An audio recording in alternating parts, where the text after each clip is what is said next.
Hello dear students, welcome back to the online platform of I Am Education.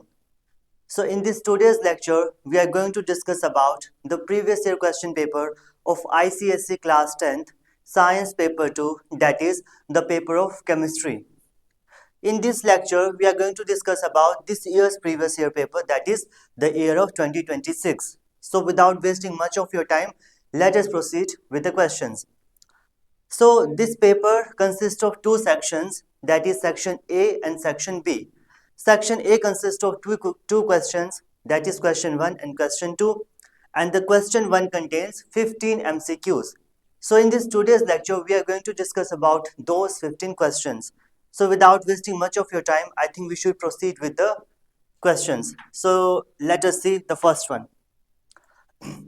A non-metal which reacts with concentrated sulfuric acid to form two gases which turn lime water milky. So it is very easy question. It is a very basic question और बार बार आपने इस question के बारे में अपनी lower classes में भी discuss किया होगा. So lime water turns milky. किसका रिएक्शन है? This reaction is of carbon dioxide. We know that whenever carbon dioxide reacts with lime water, it turns lime water milky. And lime water milky turn करने का क्या मतलब है? They would be formation of precipitation of calcium carbonate. यहाँ पर calcium carbonate के precipitation की form होगी जिसकी वजह से हमारा लाइम वाटर जो है वो मिल्की कलर का हमें शो होगा. सो रिएक्शन क्या है, कैसे से प्रोसीड करेंगे, आइए देखते हैं. So non metal, so for example यहाँ पर क्या देखेंगे, कार्बन का हम क्या करेंगे, रिएक्शन देखेंगे. सो कार्बन किसके साथ रिएक्ट करेगा? कंसंट्रेटेड H2SO4 के साथ. कार्बन जब कंसंट्रेटेड H2SO4 के साथ रिएक्ट करेगा तो क्या फॉर्मेशन हो जाएगी? ये डायरेक्ट क्वेश्चन है आपका, कहां से? Sulphuric acid. जो आपका सल्फ्यूरिक एसिड चैप्टर है वहां से डायरेक्ट क्वेश्चन जो है ये आया गया है यहाँ पर. सो क्या होगा यहाँ पर? Formation of carbon dioxide, formation of sulphur dioxide and formation of water. ठीक है, तो देखिए इस रिएक्शन में क्या हो रहा है. इस रिएक्शन में दो गैसेस जो है वो इवॉल्व हो रही है, that is carbon dioxide and sulphur dioxide. तो फॉर्म टू गैसेस, ये चीज हमारी वैलिड हो गई, that is formation of carbon dioxide and formation of sulphur dioxide, which two are gases. अब नेक्स्ट स्टेप में क्या होगा, ये जो कार्बन डाइऑक्साइड है हमें पता है this carbon dioxide it will react with what? CO2 plus CaOH the whole twice. The calcium hydroxide whole twice जब एक्वस फॉर्म में प्रेजेंट होगा तब हम इसे क्या कहेंगे? तब हम इसे क्या कहेंगे? लाइम वाटर कहेंगे. अब क्या हो जाएगा लाइम वाटर? जब लाइम वाटर के साथ इसका रिएक्शन होगा कार्बन डाइऑक्साइड का, then there will be formation of calcium carbonate and formation of water. यहाँ पर कैल्शियम कार्बोनेट की फॉर्मेशन हो जाएगी और वाटर की, और कैल्शियम कार्बोनेट की फॉर्मेशन होने की वजह से यहाँ पर क्या होगा? यहाँ पर फॉर्मेशन ऑफ व्हाइट प्रेसिपिटेशन. यहाँ पर थोड़ी सी व्हाइट प्रेसिपिटेशन की फॉर्मेशन हो जाएगी और उसी वजह से हमारा क्या हो जाएगा? Lime water which was earlier transparent in colour, उसमें हमें थोड़ी सी मिल्कीनेस जो है वो देखने को मिलेगी. So the correct option is option number B, that is carbon. Very very very easy question. Now let us proceed to the second one. Which of the following element pair will form an ionic bond?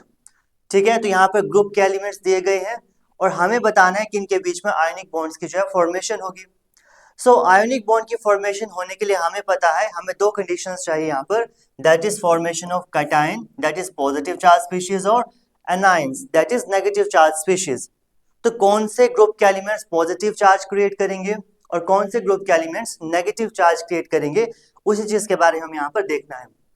So if you talk about elements of group 1 and group 2, तो ये दोनों क्या करेंगे? This both element groups, the elements of this both group they will form positive cations. तो हमारा option जो है ये रॉन्ग हो जाएगा, बिकॉज कैटायन से जो है वो एज सच आयनिक बॉन्डिंग की फॉर्मेशन नहीं होगी. सो आयनिक बॉन्डिंग के लिए हमें क्या चाहिए? एक कैटायन और दूसरा एनायन चाहिए. So it will be incorrect option. Second, group 14 and group 16.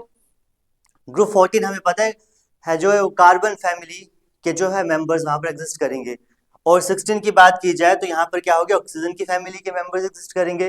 तो कार्बन और ऑक्सीजन में कार्बन डाइऑक्साइड की फॉर एग्जांपल फॉर्मेशन हो जाए, so carbon dioxide is a covalent bond. In carbon dioxide there will be formation of covalent bond. तो यहाँ पर ऐसे आयनिक बॉन्ड की फॉर्मेशन नहीं होगी, तो ये भी क्या हो जाएगा, इनकरेक्ट।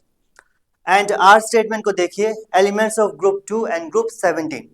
जब हम यहाँ पर बात करेंगे elements of group 2 and group 17 की, तो यहाँ पर हमें क्या देखने को मिलेगा, देखिए ग्रुप 2। तो ग्रुप 2 के एलिमेंट्स हमें पता है दीज आर, ग्रुप 2 के एलिमेंट्स जो है वो क्या है, ग्रुप 2 के एलिमेंट जो है these are alkaline earth metal. तो एग्जांपल एक ले लीजिए, magnesium. So magnesium 2 positive, definitely it will form cation. And second अगर हम बात करें group 17, so group 17 are of halogens. तो हैलोजेंस का ग्रुप 17 होगा। तो एक एग्जांपल ले लीजिए, फॉर एग्जांपल क्लोराइड। तो पॉजिटिव चार्ज स्पीशीज आ गई, नेगेटिव चार्ज स्पीशीज आ गई, तो क्या हो जाएगा यहाँ पर, there will be formation of ionic bond. तो क्या हो जाएगा, MgCl2 की यहाँ पर फॉर्मेशन हमें देखने को मिलेगी। सो अकॉर्डिंगली ऑप्शन नंबर या ऑप्शन सी जो है हमारा करेक्ट ऑप्शन होगा, that is R. Statement R जो है यहाँ पर करेक्ट स्टेटमेंट रहेगी। Elements of group 15 and group 18, तो यहाँ पर भी ऐसा कोई बॉन्ड की आयनिक बॉन्ड की फॉर्मेशन नहीं होगी, so it is also incorrect statement. Now let us see the next question. The electronic configuration of an element is 2,8,2. The hydroxide of this element can produce dash hydroxyl ions per molecule. तो हमें यहाँ पर क्या देखना है, electronic configuration. So electronic configuration हमें यहाँ पर क्या दी गई है, K, L और M। तो M में M which is known as the valence shell. तो वैलेंस शेल में यहाँ पर कितने इलेक्ट्रॉन्स दिए गए हैं, वैलेंस शेल में यहाँ पर 2 इलेक्ट्रॉन्स दिए गए हैं। और हमें पता है जब वैलेंस शेल में मींस इक्वल टू और लेस देन 4 इलेक्ट्रॉन्स प्रेजेंट होंगे, तब वैलेंसी ही क्या, valence total number of valence electrons ही क्या हो जाएंगे उस एलिमेंट की, वैलेंसी हो जाएगी। तो यहाँ पर वैलेंसी क्या हो जाएगी, 2 हो जाएगी। तो वैलेंसी 2 का कोई एलिमेंट फॉर एग्जांपल ले लीजिए, जैसे Mg2 पॉजिटिव। यहाँ पर मैग्नीशियम की क्या है, वैलेंसी 2 है, ठीक है। तो this is the example of magnesium. ये क्या करेगा, हाइड्रोक्साइड फॉर्मेशन करेगा। And what is the formula of hydroxide ion, OH negative. तो जब यहाँ पर मैग्नीशियम हाइड्रोक्साइड की फॉर्मेशन होगी, that is MgOH the whole twice. इस तरीके से यहाँ पर इस मॉलिक्यूल की फॉर्मेशन हो जाएगी। और कितने हाइड्रोक्साइड आयन यहाँ पर प्रोड्यूस हो रहे हैं, सिंपली 2 प्रोड्यूस हो रहे हैं। So correct answer will be option number 2, that is option number B, that is 2। तो करेक्ट ऑप्शन हमारा बी हो जाएगा, दैट इज 2, बिकॉज यहाँ पर एक मॉलिक्यूल में 2 हाइड्रोक्साइड आयन जो है वो प्रोड्यूस होंगे, ठीक है। नेक्स्ट देखिए, with respect to the electrolysis of copper 2 sulfate solution using copper electrodes, which statement is correct? So देखो कहां से क्वेश्चन है, this question is from electrolysis, ठीक है, इलेक्ट्रोकेमिस्ट्री से क्वेश्चन है। Copper metal is deposited at the negative electrode. तो एक बार सबसे पहले थोड़ा सा देखते हैं सेल की फॉर्मेशन करके। जो हमारी लेफ्ट साइड का जो इलेक्ट्रोड रहती है उसे हम क्या कहते हैं, that is known as anode in the electrolytical cell. और एनोड पे कौन सा चार्ज रहता है बेटा, एनोड पे पॉजिटिव चार्ज रहता है। और राइट हैंड साइड में क्या एग्जिस्ट करती है, कैथोड। और कैथोड पे नेगेटिव चार्ज की जो है यहाँ पर फॉर्मेशन हो जाती है, ठीक है। ये पहली बात। और दूसरी बात हमें यहाँ पर क्या पता है, कैथोड पर ऑलवेज कौन सा प्रोसेस होता है बेटा, रिडक्शन का प्रोसेस जो है वो हमें देखने को मिलता है। कैथोड पे ऑलवेज रिडक्शन एंड एनोड पे ऑलवेज क्या हो जाएगी बेटा, ऑक्सीडेशन यहाँ पर हो जाएगी। सो कैथोड पे जब रिडक्शन होगी तो रिडक्शन का रिएक्शन क्या हो जाएगा, कॉपर इलेक्ट्रोड में Cu2 पॉजिटिव प्लस 2 इलेक्ट्रॉन्स, और फॉर्मेशन क्या हो जाएगी यहाँ पर, कॉपर सॉलिड की, या simply we can say metallic copper की जो यहाँ पर फॉर्मेशन हो जाएगी। तो स्टेटमेंट देखिए, फर्स्ट स्टेटमेंट क्या है, copper metal is deposited at the negative electrode. क्या ये स्टेटमेंट सही स्टेटमेंट है, तो डेफिनेटली ये स्टेटमेंट जो है वो सही स्टेटमेंट है, because cathode which is negatively charge electrode, तो वहां पर रिडक्शन हो रही है। तो कॉपर 2 पॉजिटिव के आयन जो सोल्यूशन में एग्जिस्ट कर रहे हैं वो क्या करेंगे, यहां से जो है वो इलेक्ट्रॉन जो आएंगे उन इलेक्ट्रॉन्स को जो है वो गेन करके कॉपर मेटल की फॉर्मेशन कर देंगे। और कॉपर की मेटल जो है इस पे समय के साथ जो है वो डिपॉजिट होना जो है वो स्टार्ट हो जाएगी। इस तरीके से यहाँ पर कॉपर की जो है डिपोजिशन होना जो है वो स्टार्ट हो जाएगी इस इलेक्ट्रोलिटिकल सेल के अंदर। नेक्स्ट देखिए, oxygen gas is produce as the positive electrode. तो एज सच पॉजिटिव इलेक्ट्रोड पे ऑक्सीजन की जो है गैस यहाँ पर जो है वो इवॉल्व नहीं होगी। थर्ड देखिए, the positive electrode increases in mass. जो पॉजिटिव इलेक्ट्रोड, जो इलेक्ट्रोड हमारी एनोड है, तो वहां पर क्या होगा, with the passage of time यहाँ पर इसका मास जो है वो इरोड होना स्टार्ट हो जाएगा, बिकॉज ये कॉपर जो है यहाँ से मेल्ट होना स्टार्ट हो जाएगी। सो मेल्ट होने की वजह से क्या हो जाएगी, ये जो है वो सोल्यूशन में जो है इस तरीके से डिपॉजिट मींस सोल्यूशन में जो डिजोल्व होना स्टार्ट हो जाएगी। तो इसका समय के साथ मास जो है वो कम होगा, ना कि इंक्रीज होगा। तो ये स्टेटमेंट भी हमारी इनकरेक्ट स्टेटमेंट हो गई। और फोर्थ स्टेटमेंट देखिए, या फोर्थ ऑप्शन देखिए, the negative electrode decreases in mass. So negative electrode का मास जो है वो देखिए यहाँ पर इंक्रीज हो रहा है, डिक्रीज नहीं हो रहा है, बिकॉज यहाँ पर डिपोजिशन हो रही है। So accordingly A option is our correct option, that is copper metal is deposited at the negative electrode. So बहुत ही ज्यादा easy और simple और basic question है, ऐसा यहाँ पर कोई भी आपको प्रॉब्लम आई थिंक नहीं होनी चाहिए। नेक्स्ट देखिए, identify the equation that shows the reaction of ethane with chlorine in the presence of ultraviolet rays. तो कौन सा रिएक्शन है, this reaction is of chlorination. ये क्लोरिनेशन ऑफ एल्केन्स का रिएक्शन है in the presence of sunlight, या simply we can say in the presence of UV light. तो बहुत ही ज्यादा इजी रिएक्शन है। तो क्या होगा यहाँ पर, there will be formation of chloroalkane, chloroalkane की फॉर्मेशन हो जाएगी। तो देखिए खुद से लिखिए, फिर ऑप्शन मैच कीजिए। Ethane C2H6, C2H6 is the formula of ethane, या simply we can say CH3, ये इथेन का फॉर्मूला है। किसके साथ रिएक्ट होगा, it will react with dichloride, dichlorine gas के साथ इन द प्रेजेंस ऑफ सनलाइट या अल्ट्रावायलेट रे, दैट इज HNO। अब यहाँ पर क्या हो जाएगी, क्लोरिनेशन का प्रोसेस हो जाएगा, ठीक है, सब्स्टिट्यूशन रिएक्शन होगा।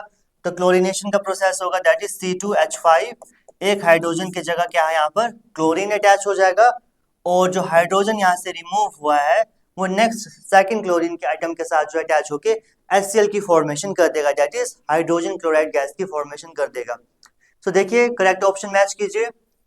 सो first option no, absolutely incorrect, second option भी इनकरेक्ट, थर्ड ऑप्शन देखिए यहाँ पर क्या है, C2H6 सॉरी C2H5Cl और HCl। तो क्या हमारे ऑप्शन से मैच कर रहा है ये, definitely C2H5Cl plus HCl। So accordingly C option is our correct option. तो बहुत ही ज्यादा इजी और सिंपल क्वेश्चन है, तो C option is our correct option. Now let us proceed to the next one. A hydrocarbon X undergoes the reaction under suitable conditions as shown below. ठीक है, the compound which are unsaturated. तो आपको क्या करना है, just you have to identify which of the components are saturated, sorry unsaturated, यहाँ से identify करना है। So first of all you know what do you mean by saturated and unsaturated। तो सैचुरेटेड और अनसैचुरेटेड की अगर बात की जाए तो यहाँ पर क्या होगा, जो हमारे सैचुरेटेड कंपाउंड्स हैं, तो सैचुरेटेड कंपाउंड्स कौन से होंगे, हमारे सैचुरेटेड कंपाउंड्स हमारे होंगे एल्केन्स के कंपाउंड, ठीक है। And if you talk about alkenes and alkynes, so these are categorized as unsaturated compounds. So देखिए इसमें से एल्कीन्स एल्काइंस कौन से हैं, तो वाई हमारा यहाँ पर क्या बेटा, एल्कीन है। सो एल्कीन्स को हम क्या कहते हैं, अनसैचुरेटेड कंपाउंड्स कहते हैं, बिकॉज इस अनसैचुरेटेड कंपाउंड में हम क्या कर सकते हैं, एडिशन कर सकते हैं। एडिशन, जब यहाँ पर एडिशन रिएक्शन होगा तो ये जो डबल बॉन्ड जो है ये ब्रेक होके क्या हो जाएगा, यहाँ पर बाकी और आइटम्स यहाँ पर अटैच हो सकते हैं कार्बन के साथ। So accordingly this is known as unsaturated. So accordingly option number B is our correct option, that is Y only, सिर्फ वाई जो हमारे यहाँ पर अनसैचुरेटेड कंपाउंड्स है। एक्स की बात की जाए या Z की बात की जाए तो यहाँ पर क्या प्रेजेंट है, these are simple alkanes. So this is I think this is butane and this is methane. So these are categorized as saturated compound instead of unsaturated. So accordingly option number B is our correct option. Next, Rita added dilute hydrochloric acid to 4 metals. She recorded her observations in the table given below. While noting her observation, she made some errors. ठीक है, तो रीता ने क्या किया, कुछ metals का reaction किसके साथ किया, डाइल्यूट हाइड्रोक्लोरिक एसिड के साथ रिएक्शन किया। उसके बाद उसने ऑब्जर्वेशंस जो है वो निकाली और ऑब्जर्वेशन के लिए क्या किया, टेबल प्लॉट किया। तो यहाँ पर हमें आइडेंटिफाई करना है कि कौन सी ऑब्जर्वेशंस हमारे यहाँ पर करेक्ट ऑब्जर्वेशंस है। तो आई थिंक इजी क्वेश्चन है। तो क्या होगा, बेसिक रिएक्शन देखिए। So metal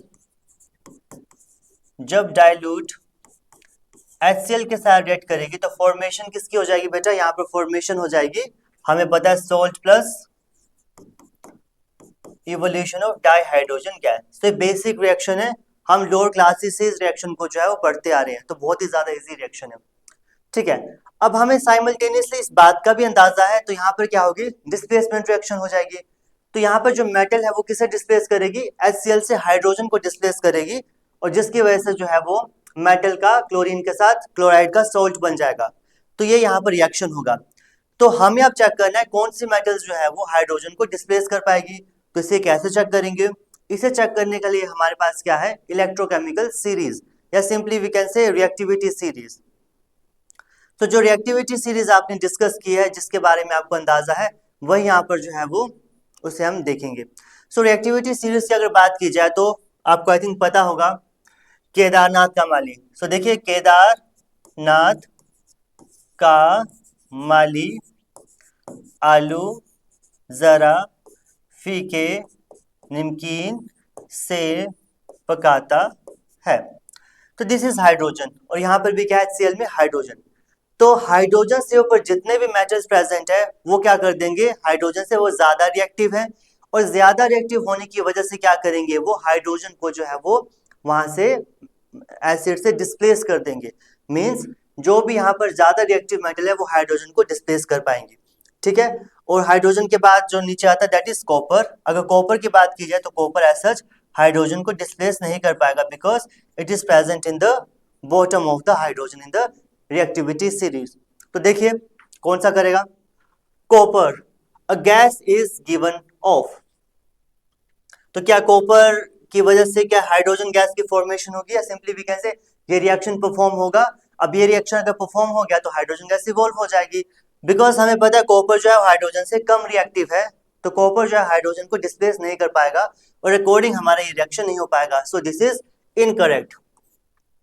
next is iron, जब आयरन के साथ डाइल्यूट HCl को रिएक्ट किया, a gas was given off. तो क्या आयरन जो गैस इवॉल्व कर पाएगा, डेफिनेटली कर पाएगा, because iron is present in the upward position in the electrochemical series. ठीक है, तो आयरन जो है वो डिस्प्लेस कर पाएगा, correct statement. Magnesium, no gas is given off. तो magnesium is also present above the hydrogen in the electrochemical series. तो मैग्नीशियम भी क्या करना चाहिए, अकॉर्डिंगली हाइड्रोजन गैस इवॉल्व करनी चाहिए, दैट इज रिएक्शन परफॉर्म करना चाहिए मैग्नीशियम को भी। तो no gas is given off, तो स्टेटमेंट हमारी इनकरेक्ट हो जाएगी। तो करेक्ट स्टेटमेंट यहाँ क्या रहेगी, gas was given off, means यहाँ गैस होनी चाहिए, रिएक्शन होना चाहिए। Zinc, a gas was given of, definitely zinc भी हाइड्रोजन से above present in the electrochemical series, तो यही भी क्या हो जाएगा यहाँ पर, गैस इज गिवन ऑफ। तो this is correct statement. So accordingly हमारी स्टेटमेंट कौन सी करेक्ट होगी, second and fourth. So accordingly हमारा option number D, that is option D, that is both 2 and 4 statements are correct, हमारा correct option रहेगा। देखिए बहुत ही ज्यादा इजी और बहुत ही ज्यादा सिंपल क्वेश्चन है, एज सच को यहाँ पर ज्यादा आपको रॉकेट साइंस एज सच लगाने की जरूरत नहीं है। चलिए मूव करते हैं सेकंड नेक्स्ट क्वेश्चन पर। An atom of X forms an ion according to the equation X gives X2 positive. The atomic number of the X is, बहुत इजी, मतलब क्या ही क्वेश्चन है, मतलब चलो करो। 16, तो बताइए 16 एटॉमिक नंबर किसका है, 16 एटॉमिक नंबर है हमारा सल्फर का। तो सल्फर क्या फॉर्मेशन करेगा, देखिए यहीं पर लिखते जाइए, सल्फर फॉर्म करेगा S2 नेगेटिव की। तो यहाँ पर तो X पॉजिटिव चाहिए, कैटायन चाहिए, यहाँ पर एनायन की फॉर्मेशन हो रही है। 10 की बात की जाए तो 10 किसका एटॉमिक नंबर है बताइए, नियोन का। तो नियोन पे ऐसा कोई चार्ज एग्जिस्ट नहीं करता। 12 की बात की जाए तो 12 देखिए किसका एटॉमिक नंबर 12, मैग्नीशियम का। तो यस, मैग्नीशियम जो है वो Mg+2 की फॉर्मेशन जो है वो करता है। तो अकॉर्डिंगली करेक्ट ऑप्शन हमारा क्या हो जाएगा, option number C, that is magnesium 2 positive, that is 12 atomic number. 14 का भी देख लो, तो 14 किसका है, सिलिकॉन का। तो सिलिकॉन हमें पता है ये क्या करते हैं, +4 या -4 की जो है वो फॉर्मेशन करते हैं। ज्यादातर तो ये बेसिकली क्या करेंगे, कोवलेंट बॉन्ड्स की फॉर्मेशन करेंगे, लेकिन कुछ केसेस में अगर देखना चाहिए तो इस तरीके से कैटायंस एनायन की फॉर्मेशन या सच कर सकते हैं। ठीक है, तो करेक्ट ऑप्शन हमारा क्या हो जाएगा, option number C, that is Mg2 positive. Next देखिए, source can be prepared by action of dilute acid on bases carbonates metal sulphides. तो कौन सा मेथड जो है वो कॉपर साल्ट की प्रिपरेशन के लिए नहीं यूज हो सकता। ठीक है, तो इसका क्या लिखेंगे, बेसिकली जनरल रिएक्शन लिख लेंगे। तो वहां से हम आइडेंटिफाई करेंगे कि कौन से रिएक्शन में सॉल्ट की फॉर्मेशन होगी और कौन से रिएक्शन में सॉल्ट की फॉर्मेशन नहीं होगी। तो आइए देखते हैं। फर्स्ट देखिए, बेस। बेस को जो हम किसके साथ रिएक्ट करेंगे, एसिड के साथ रिएक्शन करेंगे, तो कौन सा रिएक्शन हो जाएगा, yes, acid base neutralisation reaction हो जाएगा। तो सिंपली क्या हो जाएगी, formation of salt plus water. तो हाँ, यहां पर सॉल्ट फॉर्म हो रहा है, तो डेफिनेटली करेक्ट है। Reaction of carbonates with acids, बहुत इजी है। कार्बोनेट्स, तो कार्बोनेट्स का रिएक्शन एसिड्स के साथ, तो बताइए क्या फॉर्मेशन हो जाएगी। तो there will be formation of salt plus CO2 plus H2O। Evolution of carbon dioxide and water with formation of salt. तो क्या यहाँ पर सॉल्ट की फॉर्मेशन हो रही है, तो डेफिनेटली हो रही है, तो करेक्ट स्टेटमेंट है। मेटल्स, तो मेटल देखिए, मेटल प्लस एसिड क्या फॉर्म हो जाएगा बताइए। मेटल के साथ जब एसिड का रिएक्शन होगा तो फॉर्मेशन ऑफ सॉल्ट, जस्ट अभी किया लास्ट क्वेश्चन हमने, plus evolution of dihydrogen gas. तो यहाँ पर सॉल्ट फॉर्म हो रहा है, डेफिनेटली यहाँ पर सॉल्ट फॉर्म हो रहा है। तो ऑप्शन कौन सा बच गया, अगर आपको सल्फाइड्स के रिएक्शन नहीं भी आते होंगे तब आप इसे डायरेक्ट जो है वो कर सकते हो। तो करेक्ट ऑप्शन हमारा क्या हो जाएगा, option number 4, that is fourth statement, sulphides. तो सल्फाइड्स जो है यहाँ पर एज सच सॉल्ट्स की फॉर्मेशन नहीं करेंगे जब उनका रिएक्शन किसके साथ होगा, डाइल्यूट एसिड के साथ उनका रिएक्शन होगा। ठीक है, तो आइए देखते हैं next question. The compound that has the highest melting point among the following is, highest melting point. तो methane, sodium chloride, ammonia, ethanol, तो बहुत ही ज्यादा इजी और सिंपल रिएक्शन है। तो इन सभी में से किसका मेल्टिंग पॉइंट सबसे ज्यादा हाई होगा, उसी का है हाई होगा, जो क्या होगा, आयोनिक कंपाउंड होगा। सो आयोनिक कंपाउंड्स के जो मेल्टिंग पॉइंट्स है वो बहुत ही ज्यादा हाई रहते हैं। तो देखिए आयोनिक कंपाउंड कौन सा है, डेफिनेटली सोडियम क्लोराइड है। तो सोडियम क्लोराइड का मेल्टिंग पॉइंट जो है बहुत ही ज्यादा हाई होगा, तो अराउंड 500 टू 700 डिग्री सेल्सियस के बीच में जो है रेंज करेगा, because it is an ionic compound. Methane की बात की जाए तो मीथेन ऑलरेडी गैस की फॉर्म में प्रेजेंट है, तो उसका मेल्टिंग पॉइंट जो वो माइनस में रहेगा, सिंपल सी बात है। अमोनिया इज ऑल्सो गैस, तो अमोनिया का मेल्टिंग पॉइंट भी क्या रहना चाहिए, माइनस में रहना चाहिए। ठीक है, जो चीज अभी रूम टेम्परेचर पे गैस में प्रेजेंट है, गैसियस फॉर्म में प्रेजेंट है, तो उनका मेल्टिंग पॉइंट क्या होगा, बहुत ही ज्यादा नेगेटिव में जाएगा, माइनस में जाएगा। मेल्टिंग पॉइंट भी माइनस में जाएगा, इवन बॉइलिंग पॉइंट भी चांसेस है उनके माइनस में रहे। ठीक है, और एथेनॉल की बात की जाए तो एथेनॉल तो हाँ रूम टेम्परेचर पे लिक्विड फॉर्म में रहता है, लेकिन it is extremely volatile. So room temperature पे भी लिक्विड है तो उसका मेल्टिंग पॉइंट और ज्यादा लो हो जाएगा। ठीक है, मेल्टिंग पॉइंट जिस हाई किसका होगा, जो रूम टेम्परेचर पे भी सॉलिड है। तो सॉलिड कौन है, sodium chloride, common salt which is present in the solid form, और इसमें आयनिक बॉन्ड्स की फॉर्मेशन है, that's why it is having a very high melting point. So correct option B हो जाएगा हमारा। नाइन्थ को, ये आई थिंक 11th क्वेश्चन है, देखिए इसे क्या है। Dilute sulfuric acid is a strong electrolyte than the concentrated sulfuric acid. क्या सही है, तो dilute sulfuric acid is a stronger electrolyte than the concentrated sulfuric acid। तो स्टेटमेंट जो है वो करेक्ट स्टेटमेंट है। This assertion is correct assertion because देखिए रीजन पढ़ते हैं सबसे पहले। dilute sulfuric acid has higher concentration of mobile ions। अब देखिए जो कंसेंट्रेटेड सॉल्यूशन की बात की जाए तो कंसेंट्रेटेड सॉल्यूशन में क्या होगा, सोल्यूट की अमाउंट जो है बहुत ज्यादा प्रेजेंट होगी। सोल्यूट की अमाउंट बहुत ज्यादा प्रेजेंट होने का क्या मतलब है, इसका ये मतलब है कि आयंस जो है बहुत ज्यादा आपस में जो सोल्यूट के हैं वो क्लोजली रिलेटेड या लिंक्ड है। तो जिसकी वजह से क्या हो जाएगी, आयंस की मोबिलिटी जो है वो कम हो जाएगी। ठीक है, उनका जो रैंडम मोशन है वो क्या हो जाएगा, समय के साथ कम हो जाएगा, बिकॉज आपस में वो कंसेंट्रेशन ज्यादा होने की वजह से वो एक दूसरे के साथ इंटरेक्शन करना जो है वो स्टार्ट कर देंगे। तो जिसकी वजह से क्या हो जाएगा, वो एक वीकर इलेक्ट्रोलाइट की तरह जो है वो काम करेगा, know that much weaker, but relatively जो डाइल्यूट सल्फ्यूरिक एसिड है उससे जो है वो कम जो है वो इलेक्ट्रोलाइट वो रहेगा। So dilute sulphuric acid has higher concentration of mobile ions.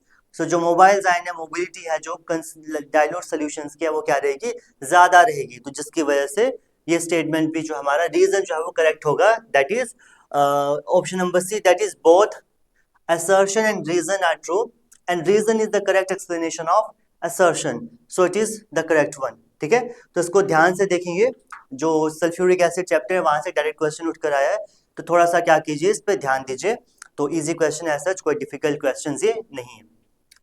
Next देखिए 12th question, what volume of carbon dioxide is produced at STP when 5 liters of propane is burnt completely according to the equation given below। ठीक है, तो हमें क्या identify करना है, carbon dioxide का volume identify करना है, क्या होगा जब हम क्या करेंगे 5 लीटर्स ऑफ प्रोपेन को जो है वो बर्न करेंगे। सो बहुत ही ज्यादा इजी क्वेश्चन है, मोल कॉन्सेप्ट से क्वेश्चन आया है, तो क्या होगा देखिए, बताइए क्या होना चाहिए, डायरेक्ट यहां से सोल्व हो जाएगा। तो according to this standard chemical equation, 1 molecule of methane कितना प्रोड्यूस करेगा, 3 molecules of carbon dioxide produce करेंगे। ठीक है, तो 5 लीटर कितना करेगा, 5 into 3 कार्बन डाइऑक्साइड प्रोड्यूस कर देगा, तो कितना हो जाएगा 15। तो अकॉर्डिंगली हमारा सही ऑप्शन क्या हो जाएगा, option number B, that is 15 litres. Basic maths है, यूनिटरी मेथड है, कुछ भी नहीं करना है। एक हमारा प्रोपेन क्या प्रोड्यूस करेगा, 3 कार्बन डाइऑक्साइड प्रोड्यूस करेगा, तो 5 लीटर्स प्रोपेन कितना प्रोड्यूस करेगा, 3 into 5 that is 15 litres of carbon dioxide produce करेगा। तो कितना ज्यादा इजी और सिंपल क्वेश्चन है। आइए देखिए next question, N unsaturated hydrocarbon with 3 atoms of carbon and 6 atoms of hydrogen is unsaturated hydrocarbon। unsaturated hydrocarbons का क्या मतलब है, एल्कीन्स या एल्काइंस। ठीक है, तो देखिए 3 कार्बन एटम्स, सो 3 कार्बन एटम्स का क्या मतलब है, C3 और 6 हाइड्रोजन के एटम्स, C3H6। तो देखिए जनरल फॉर्मूला क्या है, CnH2n। तो CnH2n फॉर्मूला किसका है, this is the general formula of what, alkenes. ये एल्कीन्स का जो है वो जनरल फॉर्मूला है। तो देखिए क्या होना चाहिए, बेसिकली हाइड्रोजन का नंबर डबल हो गया है as compare to that of carbon in case of alkenes. तो देखिए इसमें एल्कीन फाइंड आउट कीजिए, तो 3 कार्बन है या तो 3 कार्बन एग्जिस्ट करें तो क्या हो जाएगा, प्रोपीन मिथ इथ प्रोप, तो क्या हो जाएगा प्रोपीन, एल्कीन्स प्रोपीन। तो देखिए प्रोपीन कहाँ है, थर्ड ऑप्शन, जो हमारा सी ऑप्शन है that is the correct option. तो क्या होना चाहिए, प्रोपीन होना चाहिए। तो प्रोपीन क्या है, अनसैचुरेटेड हाइड्रोकार्बन है, डेफिनेटली है। तो बहुत ज्यादा इजी और सिंपल क्वेश्चन है, नहीं भी देंगे अनसैचुरेटेड तब भी आप इसे इजीली सॉल्व कर सकते हो। नेक्स्ट देखिए, in the electrolysis of acidified water, yes, the volume of hydrogen liberated is twice the volume of oxygen formed। Simple सी बात है, तो क्या हो जाएगा, देखिए रिएक्शन क्या होगा, H2O, H2 के क्या करेंगे हम, इलेक्ट्रोलिसिस, इलेक्ट्रोलिसिस करेंगे तो फॉर्मेशन क्या हो जाएगी, H2 plus O2। ठीक है, बैलेंस करेंगे तो क्या आ जाएगा, 2H2 plus O2। तो क्या बताया यहाँ पर, the volume of hydrogen liberated is twice the volume of oxygen form. तो वॉल्यूम हम हाइड्रोजन क्या होना चाहिए, ट्वाइस होना चाहिए। एब्सोल्युटली करेक्ट स्टेटमेंट है, assertion is absolutely correct. Water has hydrogen and oxygen in the ratio of 1:2 by volume. तो क्या सही सही स्टेटमेंट है क्या, इट इज इनकरेक्ट स्टेटमेंट। देखिए वाटर में क्या है, हाइड्रोजन कितना प्रेजेंट है, 2 प्रेजेंट है, और ऑक्सीजन कितना प्रेजेंट है, 1 प्रेजेंट है। तो करेक्ट रेशियो क्या होना चाहिए, 2:1 होना चाहिए हाइड्रोजन और ऑक्सीजन का। तो यहां पर क्या दिया, हाइड्रोजन ऑक्सीजन का 1:2, विच इज इनकरेक्ट। तो क्या हो जाएगा, assertion is true but reason is false। ठीक है, assertion is true but reason is false। Correct option A, option number A, very much easy question. Next देखिए, in the electrolysis of molten aluminum oxide for extraction of aluminium, the following reaction takes place। The correct reaction that takes place at the negative electrode, जो हमने first I think first या second जो है वो ये जो MCQ किया था उसी के रिलेटेड है। तो नेगेटिव इलेक्ट्रोड का क्या मतलब है, नेगेटिव इलेक्ट्रोड का क्या मतलब है, नेगेटिव इलेक्ट्रोड का मतलब है कैथोड, और कैथोड का क्या मतलब है, रिडक्शन। तो देखिए कौन सा रिडक्शन रिएक्शन हो जाएगा, सिंपल सी बात है, यहां पर Al3 positive plus 3 electrons formation क्या हो जाएगी, Al सॉलिड की फॉर्मेशन हो जाएगी, मींस मेटेलिक एल्यूमिनियम की। तो देखिए कौन सा, this one. So option number A is our correct option. तो बहुत ही ज्यादा इजी और बहुत ही ज्यादा सिंपल क्वेश्चन है। तो जो हम इलेक्ट्रोलिसिस करते हैं मोल्टन एल्यूमिनियम ऑक्साइड की, उससे क्या मिलता है हमें, वहां से हम प्योर एल्यूमिनियम को एक्सट्रैक्ट करते हैं। तो वो कैसे एक्सट्रैक्ट होगा, with the help of reduction. Reduction कहाँ पर होगी, कैथोड पर। और यहाँ पर क्या हो जाएगा, जो हमारे सोल्यूशन में जो एल्यूमिनियम के आयंस है वो क्या करेंगे, 3 इलेक्ट्रॉन्स गेन करके, जो कहाँ से आएंगे, एनोड से आएंगे, उनको गेन करके मेटेलिक एल्यूमिनियम की फॉर्मेशन कर देंगे, which is the pure form of, या you can simply say which is the more refined form of aluminium. So इसी के साथ ये सेशन हमारा खत्म होता है। नेक्स्ट क्वेश्चन करेंगे अलग सेशन में। तो तब तक के लिए जुड़े रहिए आई एम एजुकेशन के साथ। Thank you.